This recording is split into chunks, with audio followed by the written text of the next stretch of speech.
Hi Ollie, good session today. Hope you found it helpful. Just going to run through a couple of things that we discussed in the session. Like I said, if you're playing at Celtic today, probably best stick with a 3-wood or a club you're more comfortable with.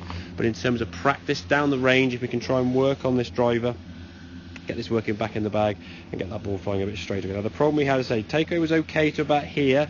You sort of tilted a bit forwards on your tiptoes there, okay, as you went to the top of the backswing, okay, which is now going to cause you some sort of compensations required on the way down. Now, as I said, the main issue as you came down, the head kind of went back, the arms kind of went out, the path got very much from the inside, and the ball would then just go straight off to the right-hand side there.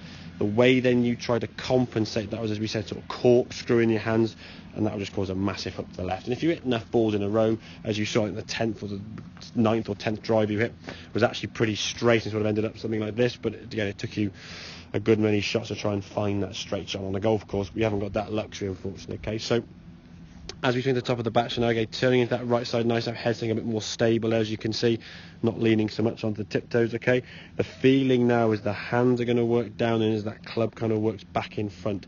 The split hand drill we talked about, which you can practice, okay, is swing to the top of the backswing, stop, then split your hands so your right hand will go kind of towards the end of the club, somewhere kind of around here at the top.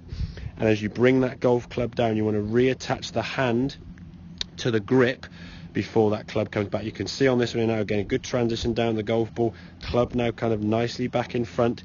This path now in the golf was actually pretty good. The ball then you can see sort of starting on this sort of line now towards target, just didn't quite square the club face up as much as we could. Now again, the club face squares up from that what we call flexion with the wrist and the unhinging of the wrist, not a corkscrew of the wrist, okay? As we said, that you and I both got taught 17 years ago, learning that sort of rolling of the forearm, rolling of the wrist, and yeah, it just creates a load of different kind of inconsistencies. The ball either flies a long way over there or a long way over that way, and it's just never going to be a consistent way of playing golf. So work on that club path. I think certainly looser in the grip will help, get a lot softer in your arms and the grip pressure, okay?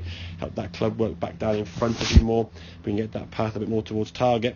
That ball will start flying a lot straighter and again a lot further with the driver than you would do with a 3-wood. But if you're not hitting the driver very well, stick with the 3-wood. If that starts going poorly, get a hybrid or a 4-iron, just get the ball in play. But hope you find it helpful. Any questions, obviously give me a shout. When you're down the range, send some videos through. I'll keep looking at them and we can sort of keep on top of your progression there with your practice and take it from there for the next lesson. Okay, cheers, Ollie.